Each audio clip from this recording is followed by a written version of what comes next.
Good morning mga kabagang.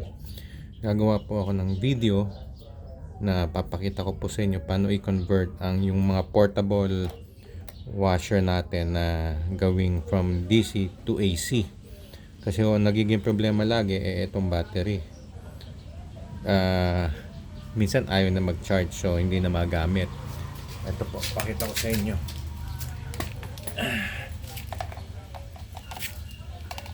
Ayan o. Hindi ko nagana, wala na.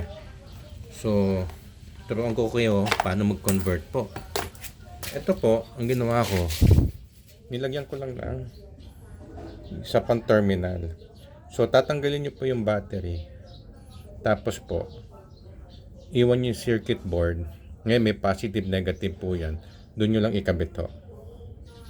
So madami namang tutorial paano magkabit nito. So, hindi po ako electrician o magaling sa electronics. Nanood lang din ako sa YouTube para maikabit po ito. Hindi ko kasi matanggal to eh. Hindi ako marunong masyado mag-solder. Kaya kung kaya ko, kaya nyo sigurado. So, ito po ang kailangan nyo, yung socket na male ho ata ito. Ito kasi may nakausli eh. So, ayan po. Close up natin. Yan yung may nakausli. Tapos, ito po, kailangan nyo 5.5 mm jack na hollow po yung loob. Walang para pumasok po siya. Ayan. Ganyan po So, ito yung female. Ang alam ko ito yung male. Okay. So, 5.5 mm jack po ito. Okay. So, pasok po natin. So tandaan nyo po, wala na po itong battery sa loob. Kinalas ko na po. Tapos sinolder ko lang yung positive negative dun sa panibagong jack na nilagay ko. Okay. Tapos ang isa pang kakailangan ninyo, ito po.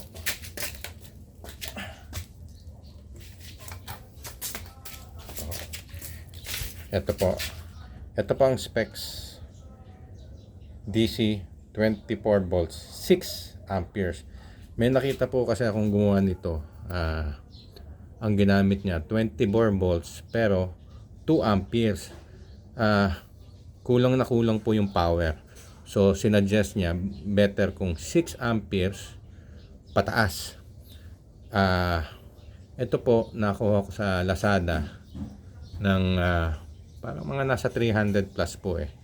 Kasi yung 8 amperes medyo mahalo nasa 600. So sinubukan ko po itong 6 amperes. Malayo naman to sa 2 amperes na. So ayan po. Pakita ko sa inyo Ayan po. So, i-demo po natin kung ano yung sinasabi kong power niya. Ayan. So ayan po. Ikabit muna natin. Ito po Ayan. Kabit natin. Yan po. Tignan nyo po ganong kalakas. Yan po. Lapondaya yan. Dito po siya. Yan. Yan. Ito po. Para makita nyo.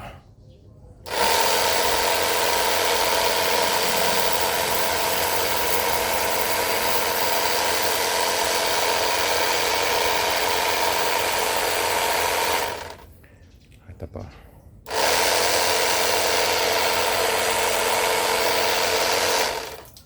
Very good di ba? So, para hindi kayo na problema na bibili pa ulit kayo ng battery tapos magko-conk out din, masisira din. Ganito na lang ang gawin nyo. Mas practical. Hindi na kayo problema sa battery po niya. Yan po. Yan po itsura niya. So, tanggalin ko po ito. Ito po wala na. Pasok po natin.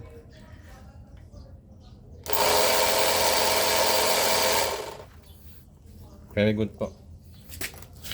Ito po si Simple lang Johnny. Sana makatulong po para magamit nyo ulit yung inyong mga portable washer. Thank you po. Have a good day.